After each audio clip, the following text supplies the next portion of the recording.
Et t'enregistres là?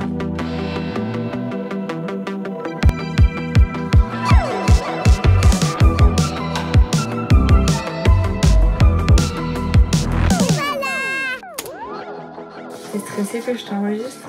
Non. Ouah, je suis peur là, sur la photo. Ça fait très très peur. Je sais pas. Oh, ça fait tellement bizarre de revoir ces photos en fait. Tu te rends compte de à quoi tu ressemblais et à quoi tu ressembles aujourd'hui. Tu trouves qu'on te reconnaît pas? Non, parce que j'ai cette horrible coupe là qui part sur les côtés comme ça. C'est ma mère qui m'oblige et qui m'oblige encore à voir ça, mais je lui dis non, non. Ça, c'est mon père avec des cheveux. Enfin, il a encore les cheveux, mais plus comme ça. T'en penses quoi de ta famille? Ben, c'est ma famille, du coup, je les aime.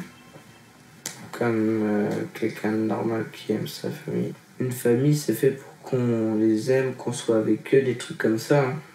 Donc, j'imagine mal quelqu'un qui dise qu'il aime pas sincèrement sa mère et son père. Parce que déjà, je le croirais pas. Parce que au fond, il les aime bien. Ils sont comment avec toi? Bah, mon père écrit beaucoup. Peut-être que c'est parce qu'il a une voix très forte. C'est un père, quoi. C'est pas bien de dire ça, mais la première image que moi j'ai d'un père, c'est quelqu'un qui crie. Mais après, il n'y a pas que ce genre de père, hein. Mon père aussi, il peut être super sympa ou être cool avec moi. Parce que s'il avait été que un père qui crie tout le temps, je l'aurais pas aimé comme si je l'aimais là. Et pourquoi il crie à ton avis? Je sais pas, parce qu'on le saoule. Je pense que c'est parce que quand il était petit, je sais que sa mère criait beaucoup dessus, dans le genre, et quelqu'un qui se fait crier dessus tout le temps, forcément, lui aussi va crier sur les autres. Et toi, tu penses que du coup, tu vas crier aussi quand tu seras plus grand? Je sais pas, peut-être, mais je crie pas beaucoup sur les autres. Donc, si je reste comme ça me va. Et ta maman a crié? Bah oui, elle est très protectrice. Et ça te dérange? Ouais, souvent ça me dérange, oui.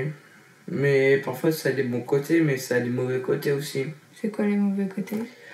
C'est que elle est tout le temps inquiète et tout. Par exemple, quand on était au Portugal, je vais aller un peu dans la mer. Ah là là là là, Marius va dans la mer. Et là, j'ai l'impression de parler à mon psy, c'est bizarre. Tu veux parler du dessin? Je sais pas. C'est toi qui m'interviewe du coup. Tu dessines depuis combien de temps? Depuis que j'ai touché un crayon. Mais vraiment tout bébé, et même pas un an, j'ai commencé à dessiner avant de parler. Mais c'est vrai en plus, hein.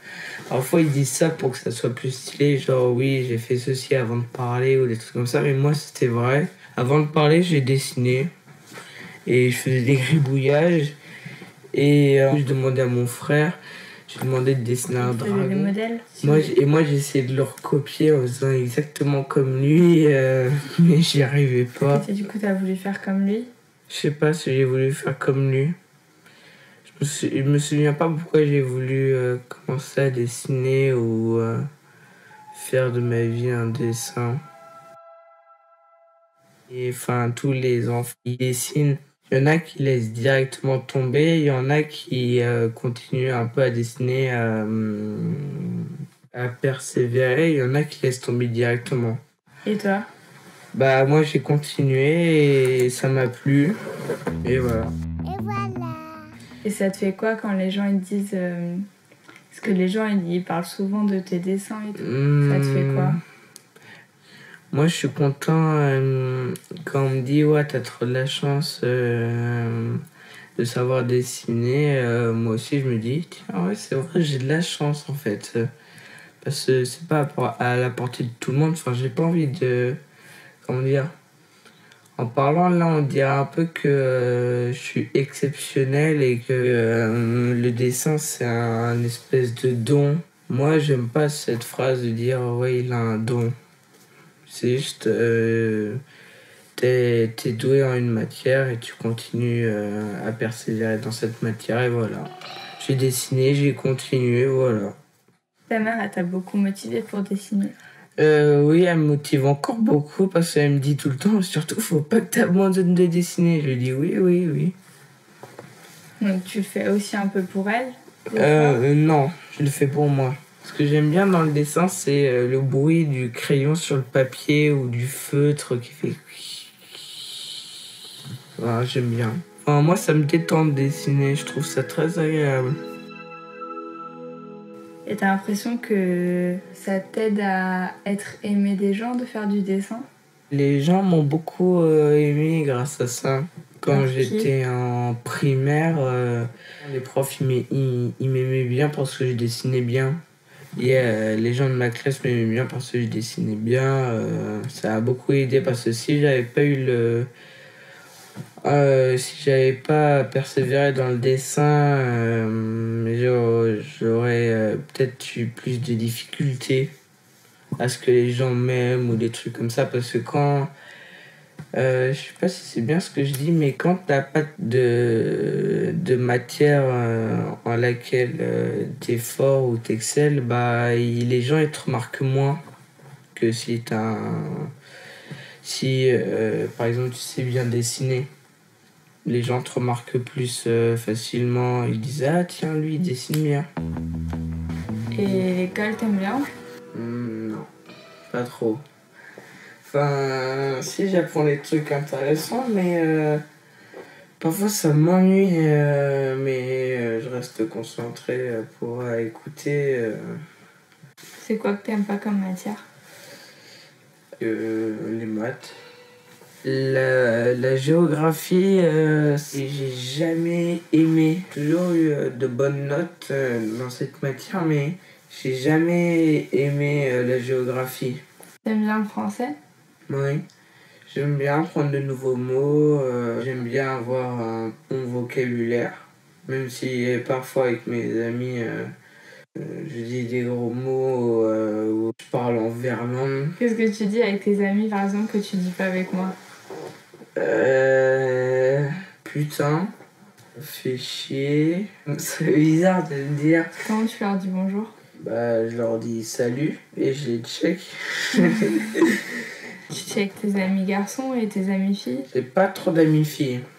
Enfin, si j'en ai, mais je leur dis pas bonjour comme ça, quoi. Tu leur dis bonjour comment? Je leur dis pas bonjour. Il y en a une avec qui je fais des checks, mais c'est un peu une fille qui a le comportement d'un garçon qui joue au foot.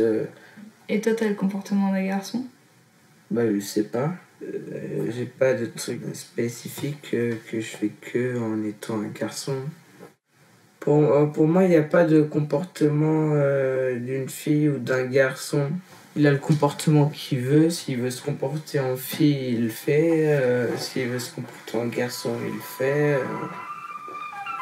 Tu dis, s'il veut se comporter en fille, il le fait, donc ça veut dire qu'il y a quand même des comportements de fille et des comportements de garçon.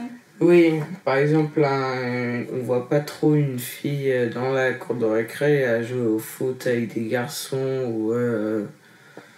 Peut-être parce que le foot, c'est un sport très masculin, même s'il y a beaucoup de matchs de foot centrés sur les filles ou des trucs comme ça.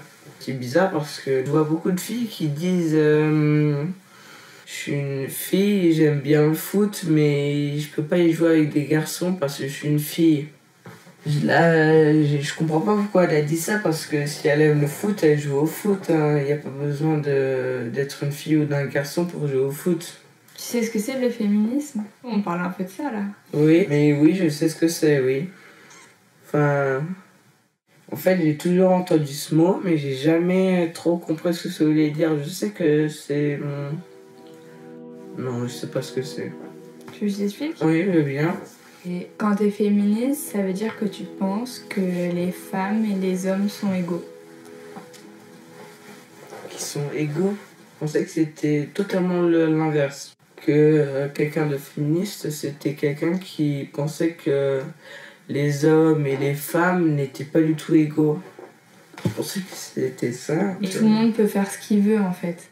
C'est bien d'être féministe.